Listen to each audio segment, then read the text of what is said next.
जय हिंद दोस्तों, कैसे हो आप सब भी। उम्मीद है सभी लोग ठीक ठाक होंगे। मेरा नाम है अभिषेक जैतवार और मैं स्वागत करता हूं आपका अपने यूट्यूब चैनल अभिषेक जैतवार इन्फॉर्म में। तो दोस्तों, आज का वीडियो स्पेशली होने वाला है एसएससी जीडी मेडिकल के ऊपर, क्योंकि सभी लोग जानते हैं मेडिकल की कट ऑफ आ चुकी है और अब सबके मन में ये सवाल है कि मेडिकल कैसा होता है, इसके बारे में अपडेट दीजिए। तो मैं बता दूँ कि मैं खुद पिछले बार SSC GD medical fit candidate था। मैं फाइनल मेरिट में 0.64 से आउट कैंडिडेट था। अब मैं अपना एक्सपीरियंस आपको इस वीडियो में बताने वाला हूँ कि आपका मेडिकल कैसे होता है और इसके अलावा आप किस रामबाण ट्रिक के माध्यम से मेडिकल फिट हो सकते हैं। आपको क्या क्या चीज़ें वहां पर मेडिकल सेंटर पर ध्यान रखनी है, जो कि बहुत सारे लोग गलतियां करते हैं। तो इस वीडियो में लास्ट तक बने रहिएगा और चैनल पर नए हो तो चैनल को सब्सक्राइब कर देना, क्योंकि आप हर किसी को तो सब्सक्राइब कर देते हैं, लेकिन जो सच में सब्सक्राइब का हकदार होता है उसे सब्सक्राइब नहीं करते। इसलिए मैं बोलता हूँ कि आप सब्सक्राइब जरूर कीजिएगा, इससे हमारा मोटिवेशन और भी आगे बढ़ता है। तो स्टार्ट करते हैं आज के वीडियो को। सबसे पहले बात बता दें दोस्तों, एसएससी जीडी के मेडिकल के लिए सबसे पहले हमारा पिछली बार डीवी हुआ था। डीवी होने के बाद मेडिकल स्टार्ट हो गया था। इस बार भी वैसा ही होगा दोस्तों। सबसे पहले जाओगे तो डीवी होगा, उसके बाद मेडिकल स्टार्ट हो जाएगा। डीवी में क्या क्या होता है तो एक बार मैं आपको एक झलक बता दूं कि डीवी में आपका सबसे पहले आपका एडमिट कार्ड देखा जाता है, आधार कार्ड, उसके अलावा पैन कार्ड भी हो तो चल जाएगा। उसके अलावा 10 पासपोर्ट साइज़ की फ़ोटो, रिसेंट की 3 महीना से पुरानी नहीं होना चाहिए। चौथा 10th की मार्कशीट, पाँचवा 12th की मार्कशीट, छठवा आपने हायर एजुकेशन डाला है अगर से ग्रेजुएशन तो ग्रेजुएशन की मार्कशीट, सातवां आपका कास्ट सर्टिफिकेट, आठवां आपका डोमिसाइल सर्टिफिकेट और इनकी सबकी 5-5 फोटो कापी। ठीक है, इतने डॉक्यूमेंट्स आपके वहाँ पर लगते हैं। अब सीधी बात रह गई कि आपका कास्ट सर्टिफिकेट कब का लगता है। तो कास्ट सर्टिफिकेट 1 साल से ज़्यादा पुराना नहीं होना चाहिए।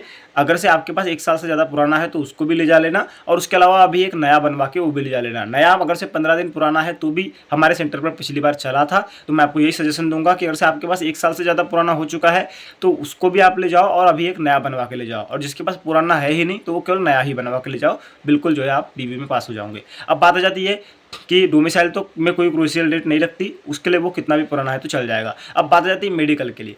तो मेडिकल में सबसे पहले क्या मेडिकल में आपका टेस्ट क्या क्या होता है। आपका फ्लैट फुट होता है, फ्लैट फुट होने के बाद नोकनी होता है, नोकनी होने के बाद आपका वेरिकोस वेन होता है। उसके बाद आपका जाते हैं प्राइवेट पार्ट के ऊपर, प्राइवेट पार्ट चेक होता है। फिर पीछे से बवासीर चेक होता है कि आपका आप जहाँ से लेटरिन वेटरिन करते हैं वहाँ से खून तो नहीं आता। उसके बाद सीधा आ जाते हैं तो छाती का एक्सरे होता है, कैरी एंगल चेक होता है, आँख कान नाक दांत चेक होता है, और उसके अलावा आपका जो है इतना ब्लड टेस्ट होता है और यूरिन टेस्ट होता है। हमारा क्या क्या हुआ था स्टार्टिंग में मैं आपको बता दूँ। सबसे पहले जो है हमारा आई टेस्ट हुआ था। आई टेस्ट आँख से शुरू करता हूँ मैं। आई टेस्ट हुआ था 19 फीट 3 इंच, मतलब लगभग 20 फीट की दूरी से हमको एक आई चार्ट पढ़ाया गया था। आई चार्ट में 6/6 तक उन्होंने 6/5 तक पढ़ाया था। 6/5 जिसको नहीं आ रहा था वो उनसे 6/6 भी पढ़ाया जा रहा था। मतलब 6/5 अगर से आप नहीं भी पढ़ रहे हो तो कोई दिक्कत नहीं, लेकिन 6/6 तक आपको पढ़ना चाहिए, ये था उनका। अब रही बात कि बहुत सारे लोगों को 6/6 नहीं पढ़ पाते, तो मैं उनको एक सजेशन दूंगा, या तो लेज़र सर्जरी करवा लो, लेकिन इसके लिए रिकवरी के लिए 1 से 2 महीने का समय लगता है। और दूसरा चीज़, तरह तरह के जितने भी चार्ट आते हैं उनको रट लो भैया, ये बात आ जाती है ना। तो ये हो गया। फिर आँख का टेस्ट इतना होने के बाद में हमको इधर लाया गया बाहर।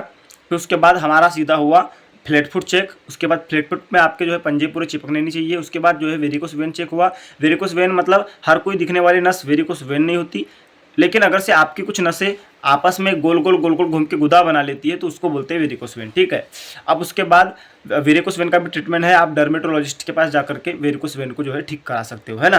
10 से 15 दिन का ट्रीटमेंट होता है, ये नॉर्मल हो जाती है। उसके बाद नोकनी। नोकनी में क्या होता है कि अगर से आपके घुटने आपस में चिपक भी रहे हैं तो इसका मतलब ये नहीं कि आपको नोकनी है। अगर से आपके घुटने आपस में चिपक रहे हैं तो फिर वो मशीन से चेक करेंगे, और मशीन में अगर से आपके हड्डियों के बीच थोड़ा बहुत भी गैप पाया गया तो आपको फिट कर देंगे। ठीक है, ये बात है। क्योंकि मेरा एक दोस्त है जिससे नौकनी मिला था, जिसके घुटने आपस में चिपक रहे थे, लेकिन उसे रीमेडिकल में मशीन से चेक किया गया तो उसका जो है नौकनी नहीं था, क्योंकि उसकी हड्डियों में थोड़ा सा गैप था। नौकनी के पास आ जाओ आपके प्राइवेट पार्ट में। तो प्राइवेट पार्ट में आपके अंडकोश को चेक किया जाता है। उसके अलावा आपका अंडकोश में उसके अलावा आपका जो होल होता है उसको खोलकर बोला जाता है कि दिखाइए, उसको चेक किया जाता है। फिर उसके बाद सीधा आ गए अपन इधर में आपके मतलब छाती के एक्सरे में। छाती का एक्सरे होता है।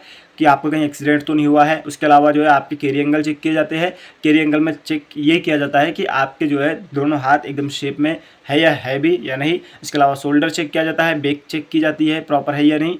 उसके अलावा आ जाते हैं आपके नाक आपके दांत में, तो दांत के आपके टोटल 22 पॉइंट होते हैं, जिसमें से 14 इंटर पॉइंट में आप पास हो जाते हो। अब 22 पॉइंट कैसे मिलते हैं, तो आपके दांत के मिलते हैं 1 पॉइंट और दाढ़ के मिलते हैं 2 पॉइंट। दांत के 1 पॉइंट आपको तब मिलते हैं जब ऊपर के दांत के साथ साथ नीचे का दांत भी स्वस्थ रहेगा। दाढ़ के 2 पॉइंट आपको तब मिलते हैं जब ऊपर की दाढ़ के साथ साथ नीचे की दाढ़ स्वस्थ रहेंगी। मतलब ये कि अगर से आपका ऊपर का दांत स्वस्थ है लेकिन नीचे का दांत उससे टच होने वाला अगर से खराब है तो उसके 1 पॉइंट आपके कट जाते हैं। अगर से आपके ऊपर की दाढ़ स्वस्थ है लेकिन नीचे की दाढ़ आपके खराब है तो उसके 2 पॉइंट जो है कट जाते हैं। तो मतलब अगर से आपकी 2 दाढ़ भी खराब है तो आपके 4 पॉइंट कटेंगे, फिर भी 18 पॉइंट आपके पास बचते हैं और पास तो केवल 14 पॉइंट में हो जाते हैं। तो ये है दांत की बातें जानकारी, ठीक है। उसके अलावा नाक में देखा जाता है कि आपकी नाक में फुंसी तो नहीं है, उसके अलावा आपकी मतलब डीएनएस तो नहीं है और आपकी नाक की हड्डी टेढ़ी तो नहीं है, ये चेक किया जाता है। उसके अलावा फिर आपका जो कान चेक किया जाता है कहीं फूटा तो नहीं है ना। उसके अलावा फिर आपसे कलर ब्लाइंडनेस मतलब एक जो है मतलब एक कॉपी होती है जिसमें बिंदी बिंदी होती है और कोई नंबर छुपे होते हैं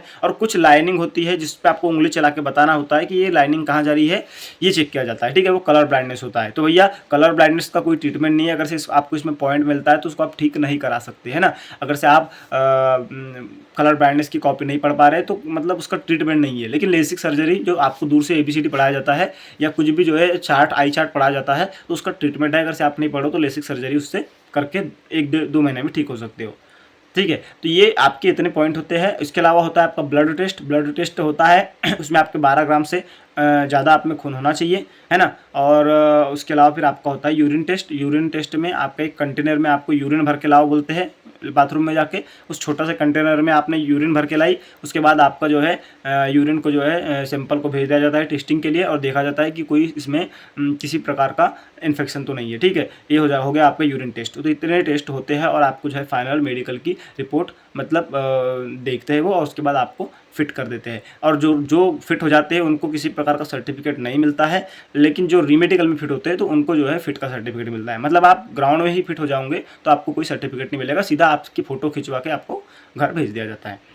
अब रही बात कि इतना मेडिकल में होता है। अब रही बात कि मैं ये बताना चाह रहा हूँ कि जिन लोगों का भी भाई का मेडिकल में नाम नहीं आया है, मेडिकल की लिस्ट से वो बाहर हो गए, तो उनको घबराना नहीं है। और फिजिकल में भी जो लोग छट गए हैं उनको घबराना नहीं है, क्योंकि नई वैकेंसी भैया नवंबर में आपके लिए आ चुकी है। आपको क्या करना है कि नई वैकेंसी की तैयारी में अभी से जुट जाना है। नवंबर में फॉर्म भरेंगे और बोला जा रहा है कि मार्च अप्रैल में एग्जाम होगा, तो एक सफिशिएंट अच्छी डेट है। जनरल डिस्ट्रिक्ट वाला भी तैयारी कर सकता है और नक्सल बॉर्डर वाला तो और भी अच्छे से तैयारी कर सकता है, क्योंकि कट ऑफ उनका कम जाता है। तो आपको मैं बता दूं, अभी से भिड़ जाओ। रोजगार विद अंकित यूट्यूब चैनल है, उनसे जुड़ जाओ, उनका बेच लो, उनके प्रैक्टिस सेट लगाओ। और रही बात कि किसी एक अच्छी बुक से तैयारी करो, और अगर से आप किसी अच्छी बुक की तलाश कर रहे हैं अच्छे माध्यम की जिससे आप प्रैक्टिस कर सको, आप सिलेबस तो कंप्लीट RWS से कर लेंगे, लेकिन रोजगार विद अंकित से के यूट्यूब चैनल से कर लेंगे या उनका बेच लेकर के कर लेंगे। लेकिन अगर से आप अच्छी प्रैक्टिस करना चाहते हो तो प्रैक्टिस के लिए आपको एक महत्वपूर्ण जानकारी दे दूँ दोस्तों। यदि आप भी सोच रहे कि मैं 2026 में SSC GD की वर्दी पहनूं, तो दोस्तों फिक्र की क्या है बात, जब चक्षु पब्लिकेशन है आपके पास। जी हाँ दोस्तों, अगर से आपका सपना है SSC GD की वर्दी पहनने का, तो इसमें एग्जाम क्वालिफाइड करने के लिए एक बेहतरीन बुक आ गई है, जो कि दोस्तों 3100 प्लस बहुविकल्पी प्रश्नों के साथ है। इसमें दोस्तों 15 सॉलिड पेपर दिए हैं, वो भी 20 प्रैक्टिस सेट्स के साथ, जो कि भर्ती परीक्षा 2026 के लिए एक बेहतरीन बुक इस बार साबित होने वाली है। इसके अलावा दोस्तों चक्षु पब्लिकेशन अपनी SSC GD के लिए हिंदी, आपका रीजनिंग, आपका सामान्य ज्ञान और आपका मैथ्स के लिए भी चैप्टर वाइज और सब्जेक्ट वाइज बुक अलग से प्रोवाइड करवाती है। तो अगर से दोस्तों आप ये बुक भी लेना चाहते हैं तो एक मेन बुक के साथ साथ दोस्तों ये सब्जेक्ट वाइज चारों बुक भी ले सकते हैं और अपनी तैयारी को बेहतरीन तरीके से कर सकते हैं, क्योंकि दोस्तों एग्जाम का लेवल प्रीवियस ईयर जैसे ही होता है और प्रीवियस ईयर के आधार पर ही इन बुक्स में दोस्तों क्वेश्चनों को अटैच किया गया है। इनका लिंक मैंने डिस्क्रिप्शन बॉक्स में डाल दिया है, वहाँ से जाकर के आप इसे ऑनलाइन परचेस कर सकते हैं या ऑफलाइन अपने नज़दीकी मार्केट से भी परचेस कर सकते हैं और अपनी तैयारी में चार चांद लगा सकते हैं। तो इस बुक से आप जो है अच्छी खासी तैयारी कर सकते हो। अब रही बात आ जाती है कि आपका जो है मेडिकल कब तक हो सकता है, तो मेडिकल भैया 3 नवंबर वाली जो डेट है वो फिक्स लग रही है। 3 नवंबर से 17 नवंबर तक आपका मेडिकल हो सकता है आराम से। और रही बात की 3 बोलेंगे कई लोग कि बिहार इलेक्शन है तो क्या इसका इफेक्ट नहीं पड़ेगा मेडिकल डेट पे, तो नहीं क्यों नहीं पड़ेगा, क्योंकि वो पहले से बिहार इलेक्शन की डेट बहुत पहले से है और ये आपकी जो डेट है अभी आ रही है। इसका मतलब ये पहले से मतलब वो सारी चीज़ों को देख करके ये डेट को डिसाइड किया गया है, तो ये डेट कैंसिल होने के बहुत रेयर कम चांस है, ठीक है। और बात आ जाती है कि आपके डॉक्यूमेंट की, तो डॉक्यूमेंट आपको मैंने बता दिया है। आपका एडमिट कार्ड लगेगा, आपका आईडी प्रूफ में आप वोटर आईडी रख लो या पैन कार्ड या आधार कार्ड रख लो। इसके अलावा तीसरा आपको आप 10th की मार्कशीट, चौथा 12th की मार्कशीट, अगर से आपने ग्रेजुएशन भरा है तो ग्रेजुएशन की मार्कशीट, छठवा आपका डोमिसाइल सर्टिफिकेट, इसमें कितना भी पुराना हो चल जाएगा। कास्ट सर्टिफिकेट 1 साल से ज़्यादा पुराना नहीं होना चाहिए, 1 साल से ज़्यादा पुराना है तो उसको भी ले जाओ और एक नया बना के भी ले जाओ, ठीक है। और जिसके पास 1 साल से ज़्यादा पुराना नहीं है तो वो जो है केवल नया बना के ले जाएगा तो भी चल जाएगा, क्योंकि 15 दिन पुराना बनाने वाले भी पिछले बार डीवी में पास हुए हैं मेरे सेंटर पे, ठीक है। ये बात हो गई। और सारे डॉक्यूमेंट्स की आपको 5-5 फोटोकॉपी ले जाना है। ये चीज़ें हैं, इन चीज़ों को आपको ध्यान में रखना है। अगर से आप ये चीज़ें ध्यान में रखते हैं तो आप मेडिकल आराम से फिट हो जाएंगे और आराम से जो है आप इस बार SSCGD में अपना सपना पूरा कर सकेंगे। तो यही जानकारी देना चाहता था। जानकारी कैसी लगी कमेंट सेक्शन में बताना। बाकी आपकी क्या राय है, आपको कुछ भी डाउट है तो आप कमेंट सेक्शन में अपना कमेंट करो, मैं रिप्लाई करने की पूरी कोशिश करूँगा। मिलेंगे नेक्स्ट वीडियो में, तब तक के लिए जय हिंद, जय भारत, वंदे मातरम।